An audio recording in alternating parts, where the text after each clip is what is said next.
Joseph and Mary hit the road. With Mary now 9 months gone, and you know we're talking about a hell of a walk. And they had no place to stay.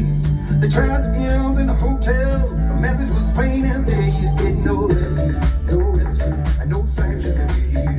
No refuge, no respite, and no sanctuary here. You get no refuge, no respite, and no sanctuary here.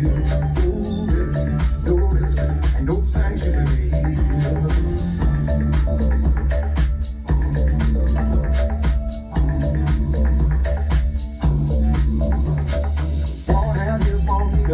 And a baby boy they dig me ill. On the other side of the line is heaven. On this side is a living hell. So you do what it takes to pick up sticks and try to escape the drought.